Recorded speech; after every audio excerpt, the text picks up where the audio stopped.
Well, hello, this is Kevin Kyler with Environmental Inspection Dynamics, and in today's presentation, drum roll please, we're going to talk about thermography, otherwise known as infrared thermal imaging. Using thermal imaging in the real world, there are three primary damage functions: moisture, heat, and UV light. Gee, is there a clue there? Which do you think causes 80% of all the damage in any structure? I think you got that one.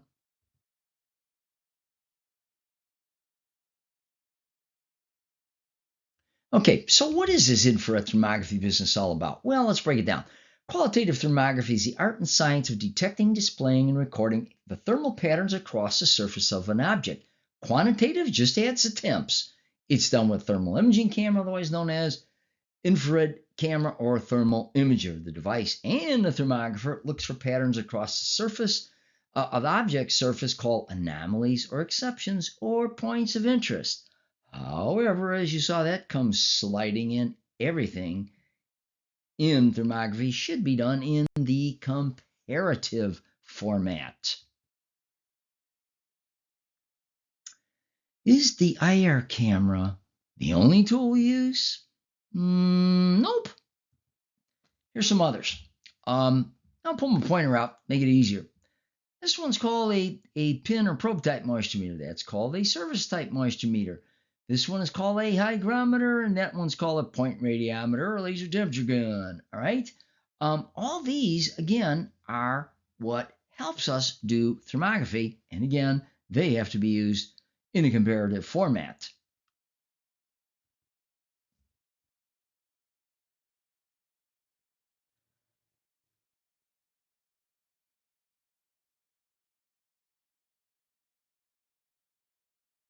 Okay.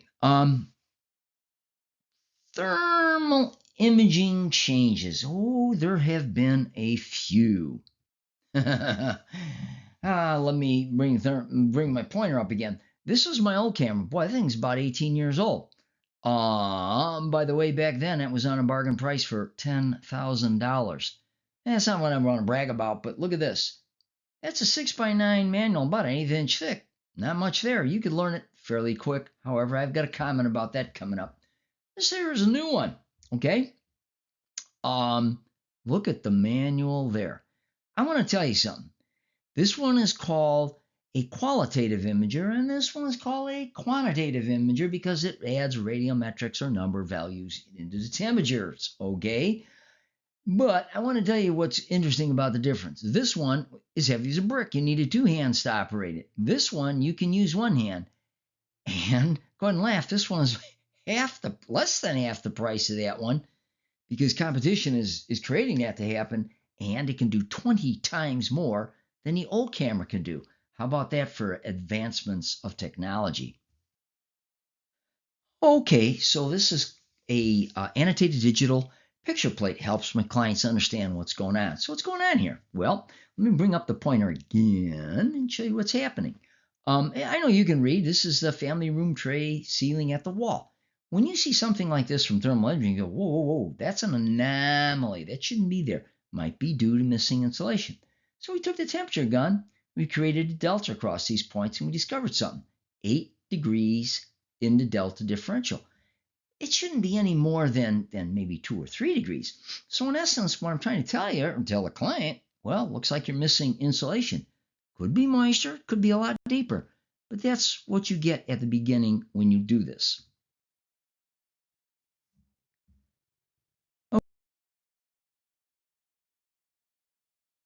Okay, moving on. Let's look at something else here. We were inside, so we're going to kind of go inside to outside. Relating to this, you can see a cold anomaly, most likely deep latent moisture, meaning hidden. That's not right. So we took the radiometric temperature gun, 13 degrees, that's a little over. More importantly, here we go. We took the comparative value with the moisture meter and hit 80%. Folks, drywall shouldn't be any more than 0 to 10%. So we're pretty sure that what you see there is moisture within. Now, same project, by the way, so we're just looking at more anomalies. Well, that shouldn't be there. That shouldn't be there. And that shouldn't be there. These cold amorphous-shaped anomalies appear to be, again, latent moisture. Well, why do we know that? Well, we go over here and we start putting the moisture meter on there. It starts hitting near 80. Again, that's way over. So as it says down there, note that severe icing is occurring outside these points. So let's get our jackets on and go outside. Well, a little chilly today. And I'm pretty sure you would agree with me, and anybody who saw attics before this on a different video can see that these are the same pictures.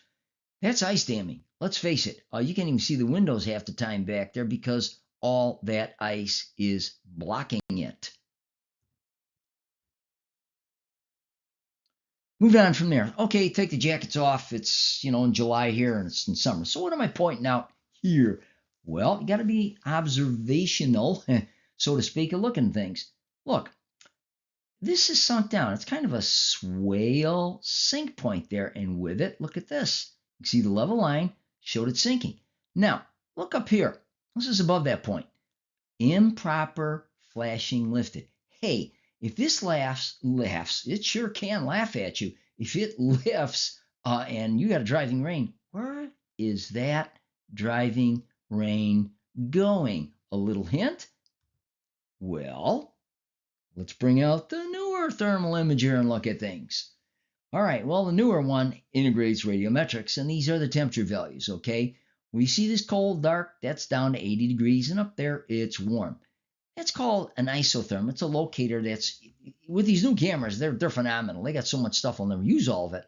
But that helps you locate potential spots where moisture can exist. Well, do we know? Well, again, we took the moisture meter, 90%. That's not supposed to be there, folks. It shouldn't be. One other comment I got. You see where I'm running the cursor, the laser pointer here? This is caused by solar loading. And if it's wet, guess what's happening in there? Steam.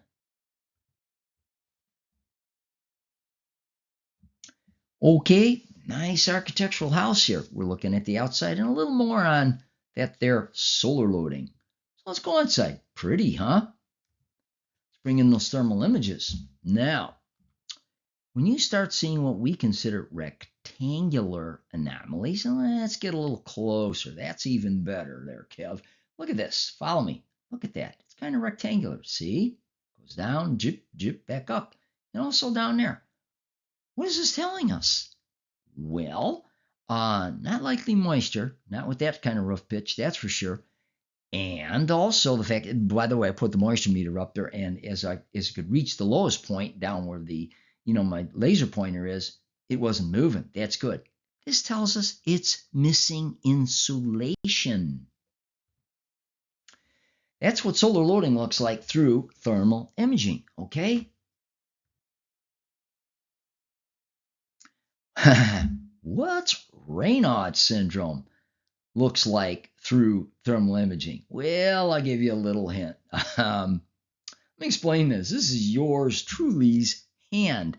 I suffer from this. No, it's not contagious. It's known as vasorestriction. I'm going to show you what thermal imaging can do outside of areas. Look at this.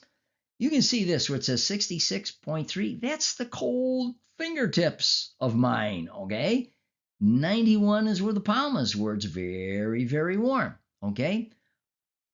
What I'm trying to tell you is not explain my melodies, but tell you that thermal imaging is being used in many other applications.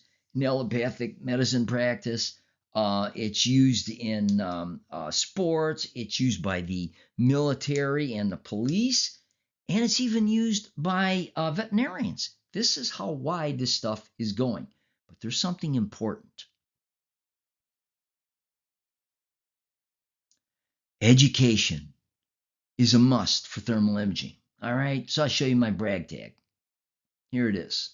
Look, it was a long course, and it took me a while to do. It was a 2-hour test, and boy, it's tricky. I did pass, so I'm level 1. There's 3 levels. But what I'm telling you is you just can't pick up this device and start shooting and think you know what you're looking at. That is not going to happen, folks. Education is a must. All right, now, if any of you do have some, questions for me, hey, if you got to the website, just add Kevin at, and you can email me. If you don't like that, give me a call, voicemail, text, and if I don't answer, I'll call you back because I love talking to my clients and trying to answer the questions. Hey, thanks for watching. Take care.